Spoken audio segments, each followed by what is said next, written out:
The BFG, Chapter 6, The Giants. But if you were so nice and friendly, Sophie said, then why did you snatch me from my bed and run away with me?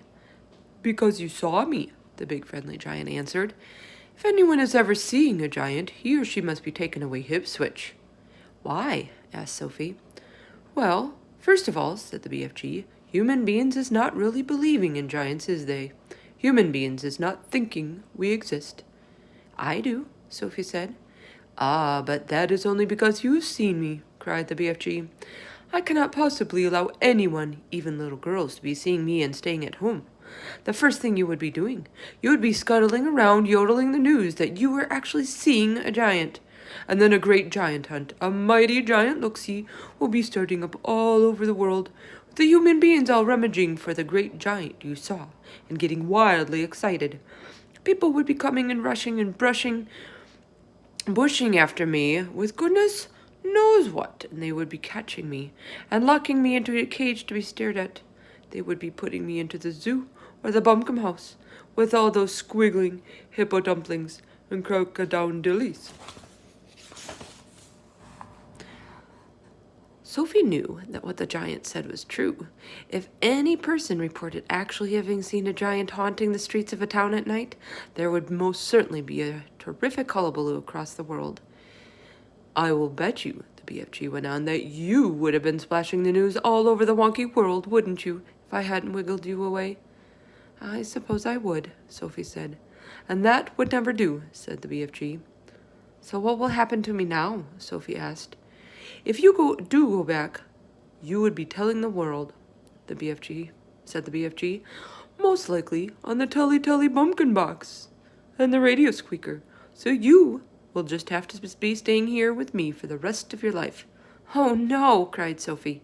Oh yes, said the BFG, but I'm warning you not to ever go to whiffling about out of this cave without eyes with you, or you will be coming to an ucky-mucky end. I is showing you now who is going to eat you up if they have ever catching even one tiny little glimpse of you.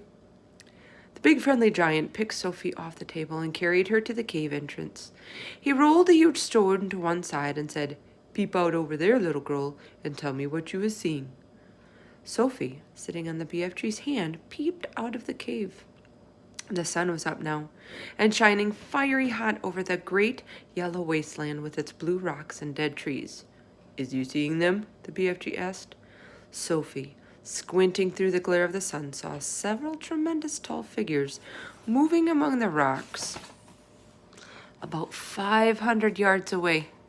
3 or 4 others were sitting quite motionless on the rocks themselves. This is giant country, the BFG said. Those is all giants, every one. It was a brain-boggling sight. The giants were all naked, except for a sort of short skirt around their waists, and their skins were burnt brown by the sun. But it was the sheer size of them that boggled Sophie's brain most of all. They were simply colossal, far taller and wider than the big friendly giant upon whose hand she was now sitting. And oh, how ugly they were. Many of them had large bellies. All of them had long arms and big feet. They were too far away for their faces to be seen clearly, and perhaps that was a good thing. What on earth are they doing? Sophie asked. Nothing, said the BFG. They is just moochling and foochling around and waiting for the night to come. Then they will all be galloping off to places where people is living to find their suppers. You mean to Turkey, Sophie said. Bone-crunching giants will be galloping to Turkey, of course, said the BFG, but the others will be whiffling off to all sorts of flung-away places like Wellington for the booty flavor and Panama for the hattie taste. Every giant is having his own favorite hunting ground.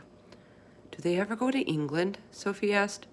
Often, said the BFG. They say the English is tasting ever so wonderfully of crod scallop. I'm not sure I quite know what that means, Sophie said. Meanings not important, said the BFG. I cannot be right all the time. Quite often, I is left instead of right. And all of those beastly giants over there are really going off again tonight? To eat people? Sophie asked. All of them is guzzling human beings every night. the BFG answered. All of them, excepting me. That is why you will be coming to an ucky-mucky end. If any of them should ever be getting his gogglers upon you, you would be swallowed up like a piece of pumpkin pie, all in one dollop. But eating people is horrible, Sophie cried. It's frightful. Why doesn't someone stop them? And who, please, is going to be stopping them? Asked the BFG. Couldn't you? Sophie said. Never in a pig's whistle, cried the BFG. All of those man-eating giants is enormous and very fierce. They is all at least 2 times my wideness and double my royal highness. Twice as high as you, cried Sophie. Easily that, said the BFG. You is seeing them in the distance. Just wait till you get them up close. Those giants is all at least 50 feet tall, with huge muscles and cockles alive, oh. I is the titchy one. I is the runt. 24 feet is puddle nuts in giant country.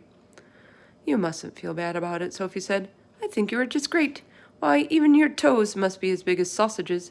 Bigger, said the BFG, looking pleased. They is as big as bumblehammers. How many giants are there out there? Sophie asked.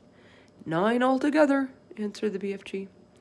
That means, said Sophie, that somewhere in the world, every single night, 9 wretched people get carried away and eaten alive. More, said the BFG. It is all depending, you see, on how big the human beings is. Japanese beans is very small, so a giant will need a gobble up about 6 Japanese before he is feeling full up.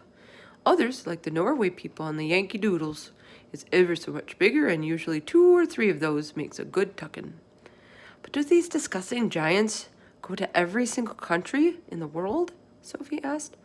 All countries excepting Greece is getting visited some time or another, the BFG answered. The country which a giant visits is depending on how he's feeling. If it's very warm weather and the giant is feeling as hot as a saucepan, he will probably go galloping far up to the Frisbee north to get himself an Eskimo or 2 to cool him down. A nice fat Eskimo to a giant is like a lovely ice cream lolly to you. I'll take your word for it, Sophie said. And then again, if it's a frosty night and the giant is fridging with cold, he will probably point his nose toward the sweltering hot lands to guzzle a few Hottentots to warm him up. How perfectly horrible, Sophie said.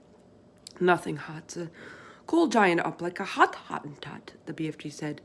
And if you were to be putting me down on the ground and I was to walk out among them now, Sophie said, would they really eat me up? Like a whiffswittle, cried the BFG. And what is more, you are so small, they wouldn't even have to chew you. The first one to be seeing you would pick you up in his fingers, and down you'd go like a drop of drain water. Let's go back inside, Sophie said. I hate even watching them.